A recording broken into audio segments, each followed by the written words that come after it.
we want our boys to have a place that they feel accepted and have a good time, and they are not candidates to be wannabes to join a gang.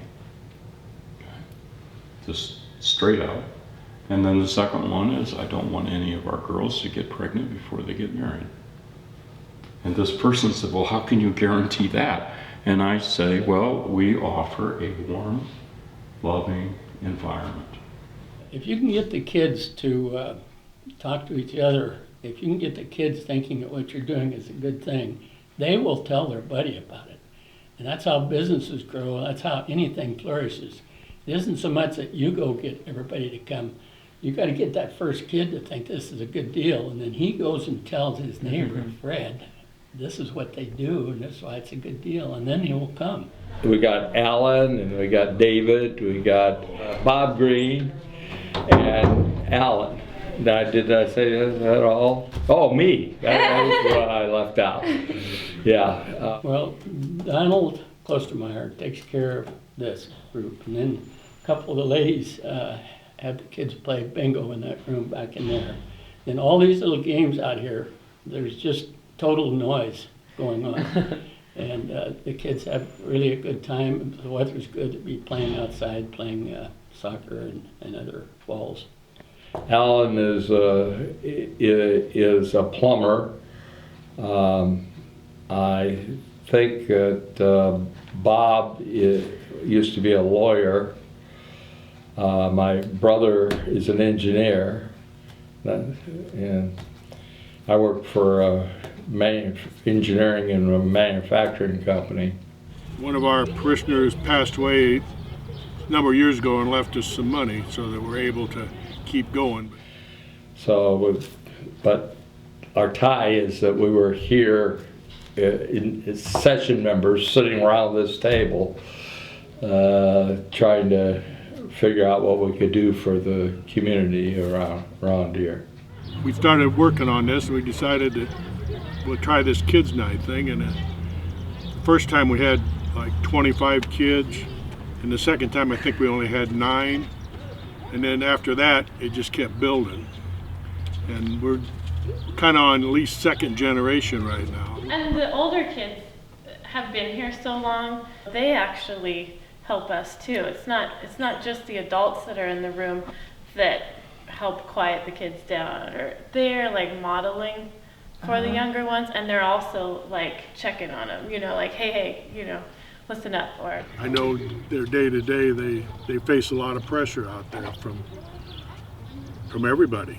We just try to make it a little easier for them, try to help them assimilate into the gringo society, They aren't nearly as interested in assimilation as they are togetherness. They're usually good, strong families. That's one thing I like about the Hispanic kids. They usually come from pretty strong families.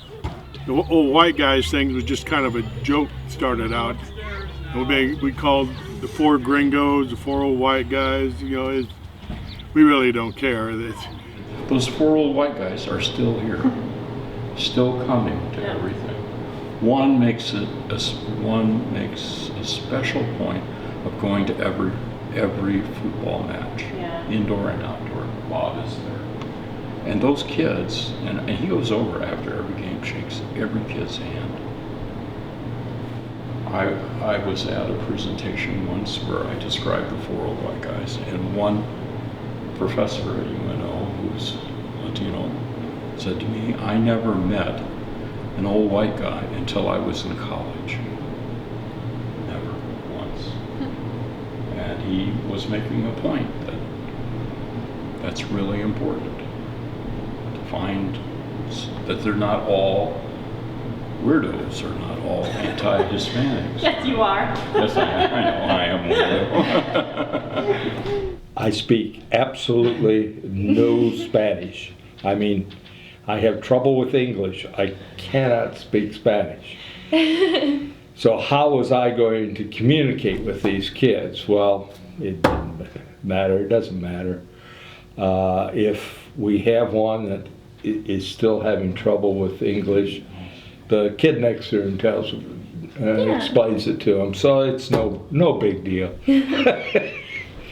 And one day a kid said, after we went out to UNO and we were given a tour by the Latino Student Association there of the campus, so they saw their own people as students, as guides. One of them said, "Why do we take these trips?" And I looked him in the eye. He was one of our soccer players. And I said, "Well, someday you may date an Anglo girl. And you may not know anything about the Anglo community except what we are teaching you now." And he looked at me. He said, "You think that far ahead?" That was his instant response. Well, we have found that there's only one thing that the kids want us to serve them. What's that? Pizza. Pizza. Well, there are healthy pizzas, though. I mean, we have a website and healthy. You want to give them pizza? Who makes them? Where can I buy them? Well, you make them yourself. There's only 4 of us, remember? Maybe we can, or you can like introduce the fruits before you hit the pizza, and slowly get them to work up to it. Be like, try a slice of apple first before you have a slice of pizza. We give them apples, so we find them out in the parking lot afterwards. They don't even take them home. So we've tried other things, but pizza is what we do. Seeing that you have this unique standpoint with kids and you've seen them and you talk to them on their level, how would you say we approach them in a way to make being healthy look cool to them, or get their minds turned on to the fact that being healthy is cool and it is something that you should want to be? Generally speaking, you can't tell a kid what to do, because when you start telling them what to do, they'll do just the opposite, or they'll say no, be just like a mule at their feet. So you have to be smarter than that. And I think you have to make friends with them, you have to love them, and let them catch on.